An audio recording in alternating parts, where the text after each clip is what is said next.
아침에 눈을 떴을 때는 부자였는데 잠자리에 들 때는 거지가 되어 있었습니다. 전쟁도 없었고 경고도 없었어요. 그저 2,100억 달러, 우리 돈으로 약 280조 원을 순식간에 증발시키고 미국을 10년간의 굶주림과 먼지 속으로 몰아넣은 무시무시한 폭락이 있었을 뿐이죠. 도대체 무슨 일이 벌어진 걸까요? 이 이야기는 1920년대로 거슬러 올라갑니다. 제1차 세계대전이 끝난 1922년의 미국을 살펴봅시다. 전쟁이 끝나자 미국 경제는 폭발적으로 성장하기 시작했습니다. 군수품을 만들던 공장들이 이제는 가정용 제품을 생산했어요. 토스터, 진공 청소기, 전기 냉장고가 쏟아져 나왔죠. 뉴욕의 마천루들이 빠르게 건설되면서 도시 풍경이 완전히 바뀌었습니다. 재즈 음악이 미국 전역을 휩쓸었고 사람들은 진심으로 이 번영이 영원히 계속될 거라고 믿었어요. 경제학자들조차 이 성장세는 멈추지 않을 것이라고 확신했습니다. 성장의 원동력은 자동차 산업이었습니다. 헨리 포드가 개발한 컨베이어 벨트 조립 방식 덕분에 자동차 생산 속도가 획기적으로 빨라졌어요. 예전에 12시간 걸리던 조립 작업이 이제는 93분 만에 완성되었죠. 거리는 자동차로 가득 찼고 자동차 공장에는 주문이 쏟아졌습니다. 석유, 철강, 고무 산업도 함께 성장했어요. 미국 경제는 전속력으로 달리고 있었습니다. 도시에는 전기가 들어왔고 새로운 제품들이 등장했습니다. 특히 라디오가 폭발적인 인기를 끌었어요. 1929년이 되자 1,030만 가구가 라디오를 소유하게 되었습니다. 라디오를 통해 음악과 뉴스, 광고가 전국으로 퍼져나갔죠. 하지만 이런 번영은 도시에만 해당되는 이야기였습니다. 시골의 농부들은 완전히 다른 현실을 살고 있었어요. 전쟁 중에는 농산물 가격이 높았지만 전쟁이 끝나자 가격이 급락했습니다. 많은 농부들이 살아남기 위해 은행에서 돈을 빌려 최신 농기계를 샀어요. 하지만 새 트랙터가 그들을 구하지는 못했습니다. 오히려 빚만 늘어났죠. 이 시기 도시 사람들은 새로운 소비 방식을 경험하기 시작했습니다. 바로 할부 구매였어요. 라디오를 원하세요? 할부로 사세요. 자동차가 필요하세요? 할부로 구매하세요. 은행들은 돈을 빌려주는 일에 적극적이었습니다. 사람들은 당장 돈이 없어도 물건을 살 수 있게 되었죠. 하지만 진짜 광기는 월스트리트 주식시장에서 벌어지고 있었습니다. 마진 거래라는 방식이 등장했어요. 이건 10달러만 있으면 100달러 주식을 살 수 있는 제도였습니다. 나머지 93달러는 증권사에서 빌려주는 것이죠. 사람들은 주식은 계속 오르기만 한다고 믿었습니다. 이발사도, 정육점 주인도, 심지어 구두닦이 소년까지 주식 투자 조언을 하는 시대가 되었어요. 1924년부터 1929년 사이 다우존스 주가 지수는 4배로 뛰어올랐습니다. 주가는 기업의 실제 가치와 상관없이 계속 상승했어요. 기업들도 이상한 방법을 동원하기 시작했습니다. 실체가 없는 지주회사를 만들어 주식을 발행했어요. 그 지주회사가 또 다른 지주회사를 소유하고 결국 아무것도 생산하지 않으면서 주식만 거래되는 구조였죠. 일부 경제학자들이 경고했습니다. 로저 밥슨이라는 학자가 1929년에 주식시장이 곧 붕괴할 것이라고 예측했어요. 하지만 월스트리트는 그의 말을 무시했습니다. 사람들은 오히려 주식을 더 많이 샀죠. 그 사이 보이지 않는 곳에서 균열이 생기고 있었습니다. 농촌의 빚은 계속 쌓였고 도시 소비자들의 부채도 눈덩이처럼 불어났어요. 경제는 위태로운 절벽 끝에서 파티를 벌이고 있었습니다. 하지만 아무도 위험을 인지하지 못했죠. 그리고 1929년 10월 29일이 왔습니다. 이날은 역사의 검은 화요일, 블랙 튜즈데이로 기록됩니다. 주식시장이 단순히 하락한 게 아니었어요. 완전히 붕괴했습니다. 다우존스 지수가 폭락했고 주식 시세를 출력하는 기계는 빨간 숫자들을 끊임없이 쏟아냈어요. 전화벨이 쉴 새 없이 울렸고 트레이더들이 비명을 질렀습니다. 어떤 사람은 심장마비로 쓰러졌다가 깨어나 자신의 계좌를 확인하고는 다시 심장마비를 일으켰다고 합니다. 단 하루 만에 145억 달러, 지금 가치로 약 19조 원의 자산이 증발했습니다. 모노폴리 게임 돈이 아니에요. 실제 사람들의 집, 저축, 대학 학자금, 희망과 꿈이 사라진 것입니다.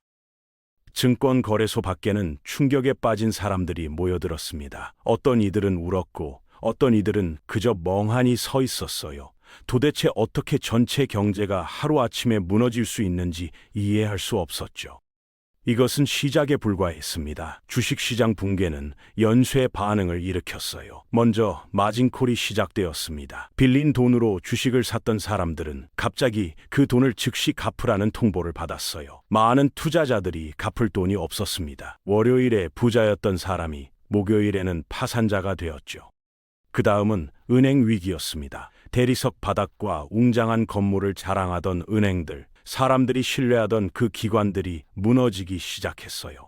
주식시장이 붕괴하면서 은행들은 대출금을 회수할 수 없게 되었습니다. 결국 은행들이 파산하기 시작했죠. 그러자 뱅크런이 발생했습니다. 사람들이 은행으로 달려가 자신의 예금을 찾으려 했어요. 은행 앞에는 긴 줄이 늘어섰고 사람들은 문을 두드리며 자기 돈을 돌려달라고 소리쳤습니다. 안에서 직원들은 여러분의 예금은 안전합니다 라고 말했지만 실제로는 그렇지 않았어요. 수많은 가족들이 평생 모은 돈을 잃었습니다. 할아버지의 채권은 휴지 조각이 되었고 이모의 저축은 사라졌죠. 이 재앙은 미국에만 머물지 않았습니다. 패닉에 빠진 미국 은행들이 유럽에 빌려준 돈을 회수하기 시작했어요. 제1차 세계대전 후 겨우 회복 중이던 유럽 경제들이 다시 무너졌습니다. 독일 경제가 붕괴했고 영국도 흔들렸어요. 세계 무역량은 단 3년 만에 절반으로 줄어들었습니다. 그럼에도 언론과 정치인들은 현실을 부정했습니다. 신문에는 시장이 정상화되고 있습니다라는 낙관적인 기사가 실렸어요. 바로 아래에는 빵을 사기 위해 결혼 반지를 전당포에 맡기는 남자의 사진이 있었지만요. 정치인들은 최악의 상황이 지나갔다고 주장했습니다. 허버트 후버 대통령은 라디오 방송에 나와 경제는 근본적으로 건전합니다라고 말했어요. 하지만 그때 수백만 명의 사람들은 텅 빈 식탁 앞에 앉아 있었습니다. 주식시장 붕괴는 끝이 아니었습니다. 진짜 지옥은 이제부터 시작이었어요. 1931년이 되자 상황은 더욱 악화되었습니다. 공장들이 문을 닫기 시작했고 사람들은 일자리를 잃었어요. 실업률이 26%까지 치솟았습니다. 일하고 싶어하는 사람 4명 중 1명이 일자리를 찾을 수 없었죠. 한때 미국 자동차 산업의 중심이었던 디트로이트는 특히 심각했습니다. 자동차 공장들이 하나 둘씩 문을 닫았어요. 생산량이 77%나 감소했습니다. 기계들이 멈춰섰고 공장 불빛이 꺼졌죠. 한때 자동차를 조립하며 미국의 꿈을 만들던 노동자들은 이제 공장 문 앞에서 막연히 기다릴 뿐이었습니다. 도시 곳곳에 빵 배급소가 생겼습니다. 끝없이 이어진 긴 줄이 시내를 가로질렀어요. 어머니들은 새벽부터 줄을 서서 묵은 수프 한 그릇을 받았습니다. 아이들은 아침 식사가 왜 사치품인지 이해하기에는 너무 어렸죠.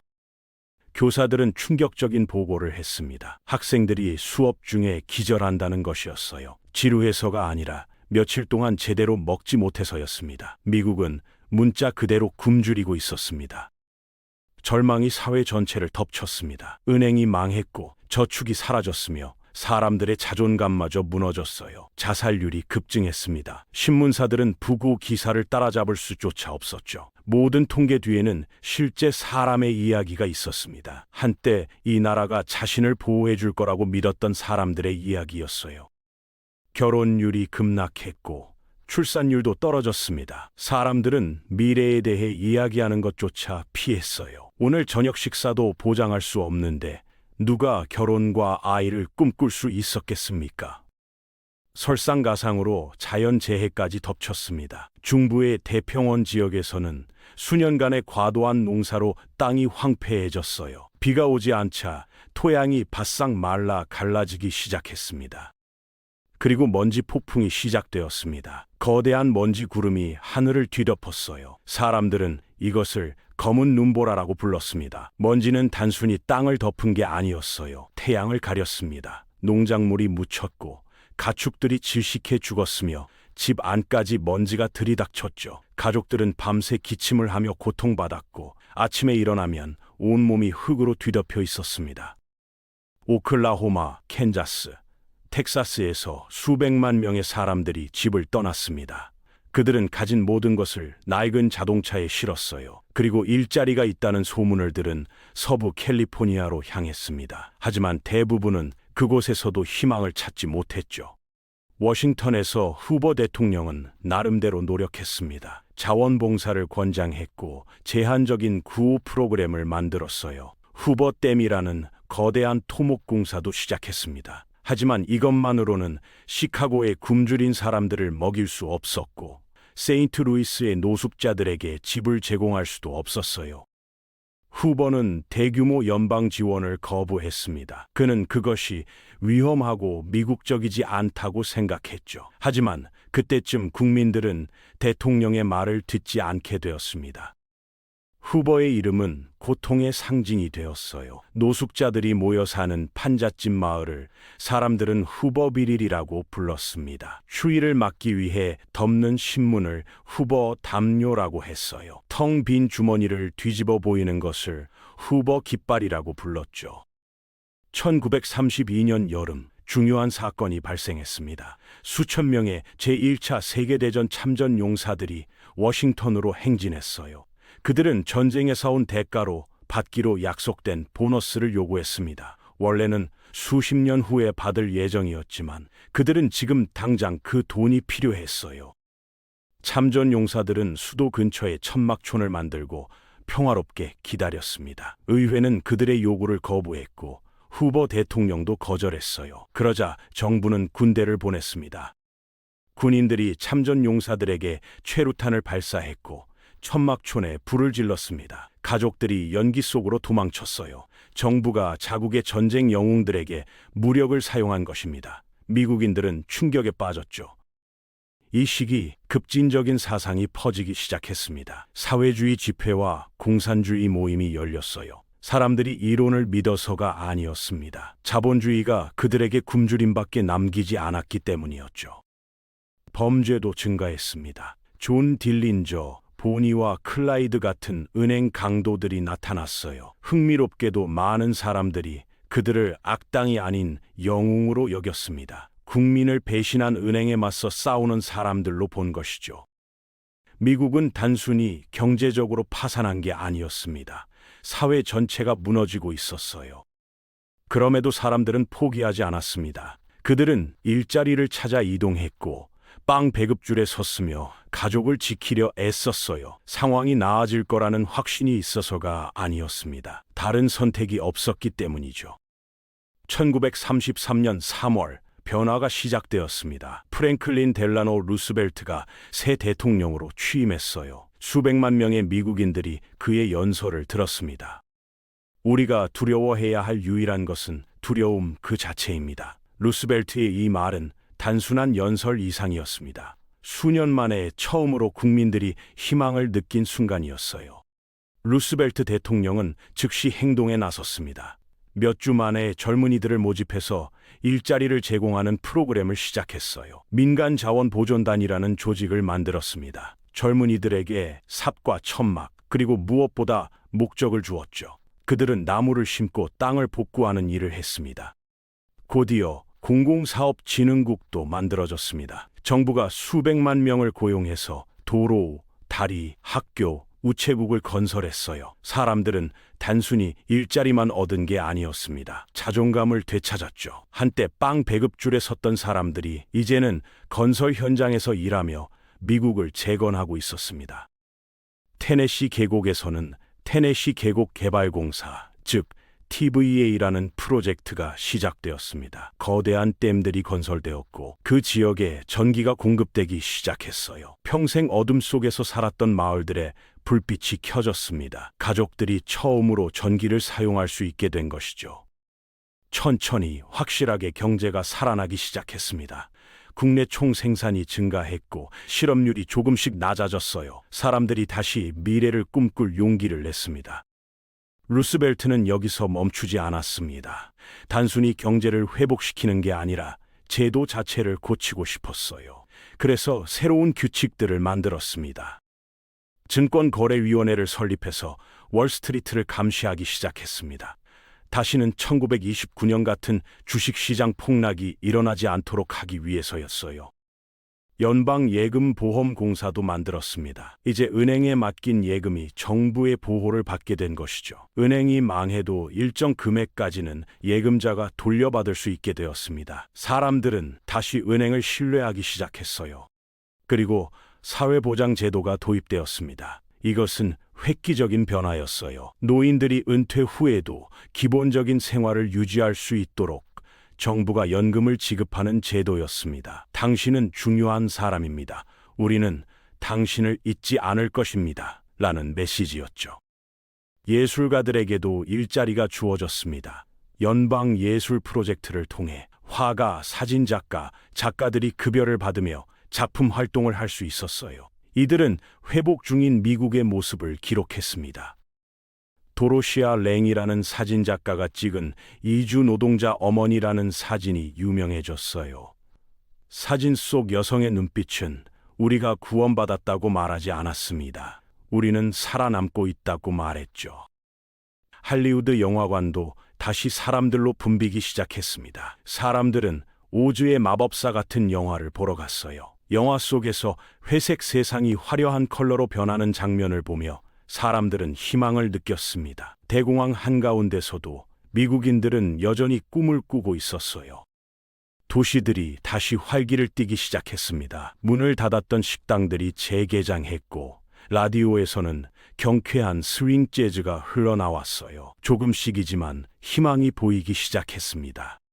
멀리서 공장 기계들이 다시 돌아가기 시작했습니다. 하지만 이번에는 토스터와 냉장고만 만드는 게 아니었어요. 군용 헬멧, 전투화, 탄약을 생산하기 시작했습니다. 세상이 다시 변하고 있었던 것이죠. 미국은 깨어나고 있었습니다. 단순히 경제 회복만을 위해서가 아니었어요. 곧 다가올 더 큰 무언가를 위해서였습니다. 대공황은 축제나 축하로 끝나지 않았습니다. 땀과 노동으로 끝났어요. 새로운 법과 제도, 그리고 희망으로 끝났습니다. 완전히 무너졌던 나라가 한 걸음씩 다시 일어서는 과정이었죠. 대공황은 미국 역사상 가장 어두운 시기였습니다. 하지만 동시에 미국이 변화하고 성장한 시기이기도 했어요. 이 10년의 시련을 통해 미국은 중요한 교훈을 얻었습니다. 자유시장만으로는 충분하지 않다는 것, 정부가 국민을 보호할 책임이 있다는 것, 그리고 가장 중요하게는 함께 힘을 합치면 어떤 위기도 극복할 수 있다는 것을 배웠죠. 루스벨트의 뉴딜 정책으로 만들어진 많은 제도들은 오늘날까지 미국 사회의 기초가 되고 있습니다. 사회보장제도, 연방예금보험, 증권거래위원회 같은 안전장치들은 지금도 미국 경제를 지키고 있어요. 1929년 검은 화요일에 모든 것을 잃었던 사람들, 먼지 폭풍 속에서 서부로 떠났던 가족들, 빵 배급줄에 섰던 어머니들, 공장 문 앞에서 기다렸던 노동자들, 그들은 포기하지 않았습니다. 그들의 인내와 희생이 있었기에 미국은 다시 일어설 수 있었어요. 대공황은 미국인들에게 고통을 안겨주었지만 동시에 더 강하고 더 공정한 사회를 만드는 계기가 되었습니다. 역사상 가장 큰 경제 위기를 겪은 세대는 결국 그것을 극복해냈고 다음 세대에게 더 나은 세상을 물려주었습니다. 이것이 대공황의 이야기입니다. 붕괴와 절망의 이야기이자 동시에 회복과 희망의 이야기였습니다.